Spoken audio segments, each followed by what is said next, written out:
Gerakan mahasiswa kembali bergerak. Hari ini, Badan Eksekutif Mahasiswa Universitas Indonesia atau BEM UI mulai menuju kawasan Bundaran HI untuk menyampaikan sejumlah aspirasi. Bukan sekedar turun ke jalan dan memenuhi pusat Jakarta.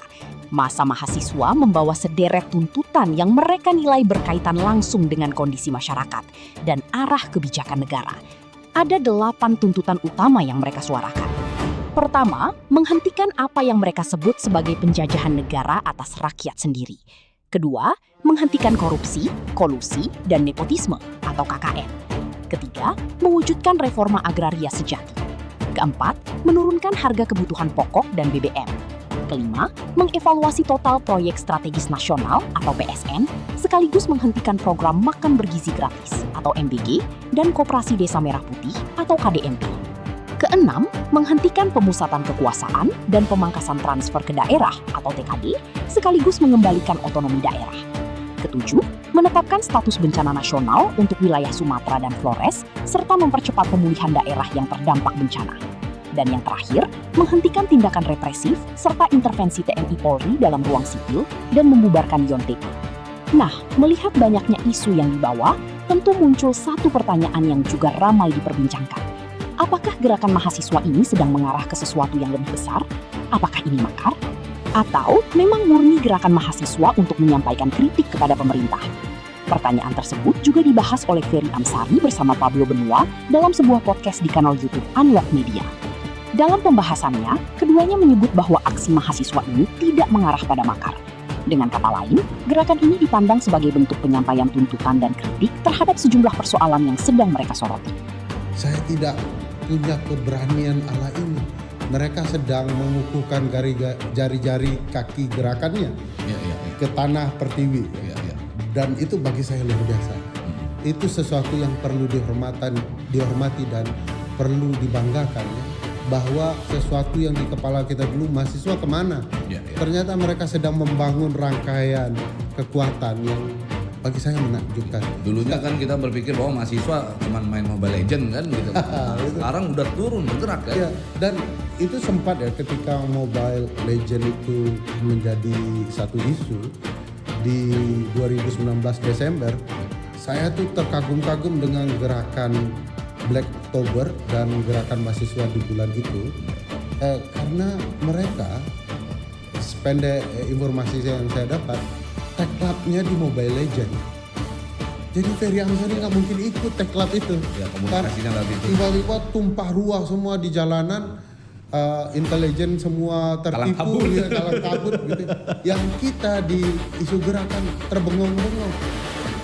Kok bisa mengkoordinir Indonesia dan kita dengar dari Mobile Legends sesuatu yang tidak masuk akal. Jadi kita tunggulah kalau mahasiswa ini akan kemana dengan gerakan ini, karena tentu memuja-muji mereka berlebihan juga tidak patut, karena sejarah harus merekam jejak mereka sendiri, dan saya yakin ini pasti istimewa. Pasti bagus ya? Pasti bagus. Oke. Kalau seandainya segala kemungkinan kan akan aja terjadi kan? Pemerintah dengan kekuasaannya, dengan segala macam instrumennya bisa membangkitkan frame terhadap gerakan-gerakan tersebut. Ya. Hal itu sudah banyak dicontohkan.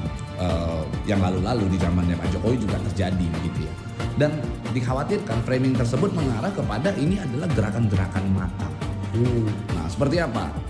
Yang makar enggak lah ya. Kalau di KUHP baru 191, 192, 193 plus 194-nya ya, kan tidak terpenuhi makar sebenarnya. Makar itu karena Anslah, jadi mau belajar juga lagi ya. Anslah itu kan menyerang fisik, nggak pernah ada niat menyerang fisik presiden kan. Kemudian mengubah struktur pemerintahan, baik dari presiden, dari kabinetnya, nggak pernah dilakukan juga. Tandingan gitu ya? Ya, tidak sekedar membuat tandingan, tapi memang mau mengubah. Mengganti presiden, wakil presiden, mengganti mensesnya, tidak pernah dilakukan. Ketiga, makar karena wilayah. Nah, makanya saya bercanda, dibandingkan mahasiswa dan kami-kami yang melakukan makar, sebenarnya lebih tertuduh pemerintah melakukan makar wilayah misalnya. Membiarkan pesawat asing terbang di wilayah kita itu makar wilayah. Yang keempat, berupaya menyerang pemerintah dengan senjata. Dari mana kita dapat senjata? Ya. Jadi bagi saya makar tidak memenuhi ruang itu. Makanya saya, Prof. Saipul, Islah Bahrawi, Ray Rangkuti dan lain-lain itu sedang dituduh bukan makar. Tapi tiba-tiba belok tuh dari cerita makar jadi penghasutan. Bukan gerakan untuk menggulingkan pemerintahan, bukan pula aksi yang ditunggangi kepentingan tertentu, melainkan aspirasi yang diklaim muncul dari keresahan mahasiswa terhadap berbagai persoalan di Indonesia. Dan kalau dipikir-pikir, bukankah mahasiswa memang punya sejarah panjang sebagai kelompok yang sering berada di garis depan ketika menyampaikan kritik? Mereka turun ke jalan bukan karena ingin sekedar viral.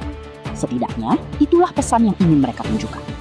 Mereka membawa isu harga kebutuhan pokok, BBM, korupsi, agraria, kebijakan pembangunan, bencana, hingga persoalan ruang sipil. Isunya pun bukan cuma satu. Karena yang mereka persoalkan adalah arah kebijakan negara secara lebih luas. Tapi tentu saja, setiap aksi tetap harus dilihat secara kritis. Menyampaikan aspirasi adalah bagian dari demokrasi. Tetapi cara menyampaikannya juga harus tetap damai dan tertib. Jangan sampai tuntutan yang awalnya ingin memperjuangkan kepentingan rakyat justru tenggelam karena kericuhan di lapangan.